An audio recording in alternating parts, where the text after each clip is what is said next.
Hey guys, it's Sherry Vegas here, and in this tutorial I'm going to show you the difference between direct pouring and dirty pour with resin art. For this tutorial I have two boards so I can show you side by side the different technique that you can create when you use different pouring methods.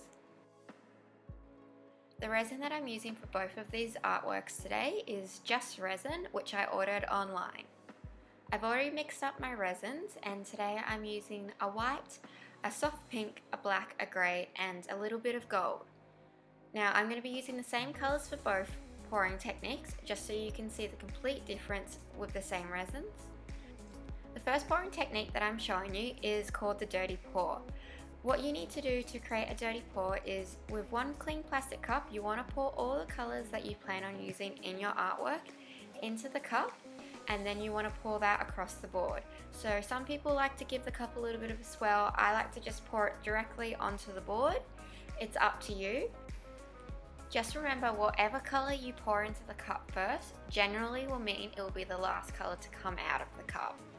What you also need to keep in mind with a dirty pour is if you use colors that are very similar, like say 3 different colors of gray, they're going to blend into one and maybe just come out looking like one gray color. So make sure you really do think about your color choices before doing your pour. So I'm going to come back to my dirty pour, and now I've started on my direct pour. So basically a direct pour is just pouring the colors by themselves onto the board and then blending them together while they're onto the board. So you can blend them in a few different ways, like how I'm tilting the board, or sometimes I like to use a hairdryer to move them around. It's really up to you, and there's no right or wrong way in pouring. It's just kind of where you want to place the colors.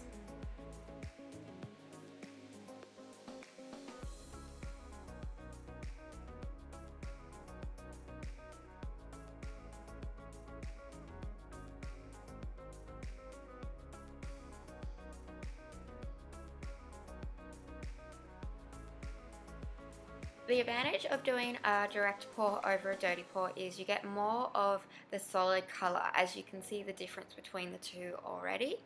But with a dirty pour you get a really beautiful blending and it creates a really unique pattern. I love using both pouring techniques, and sometimes I'll use them together. It's just really on what kind of artwork I'm creating.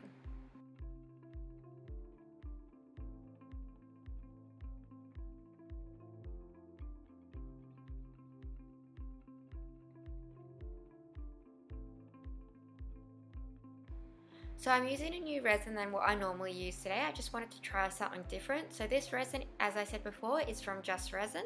It's a very fluid resin, which I like, and it had around 40 minutes of working time. So that's ample amount of time to create an artwork.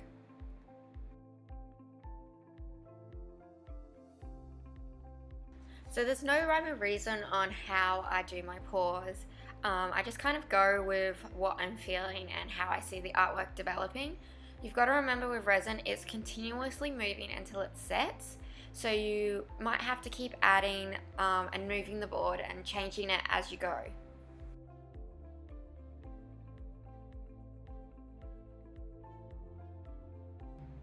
Okay, so I've come back to my dirty pour, and sometimes on the one board I might do multiple different dirty pours.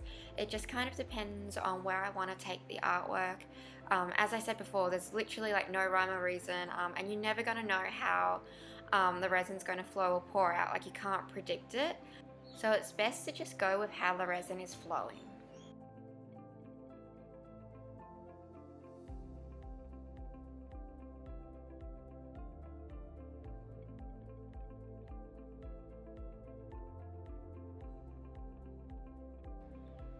I decided just to add a little bit more of interest into my dirty pour board. I'm just going to go back in with some solid colors like my white and my black and a little tiny touch of gold, just to give it a little bit of a bit cooler of pattern. And I'm also going to go back in my direct pour.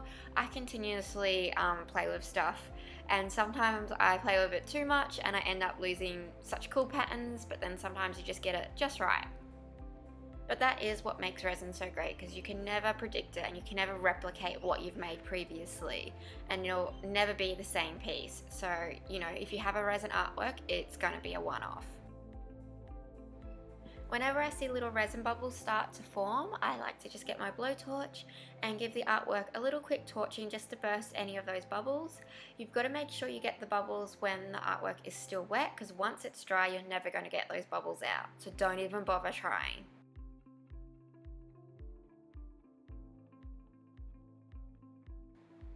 It was so much fun making both of these artworks, and as you can see they look completely different even though I've used the same products on both artworks. What's your favourite style? Do you prefer a dirty pour or a direct pour? Let me know in the comment box below.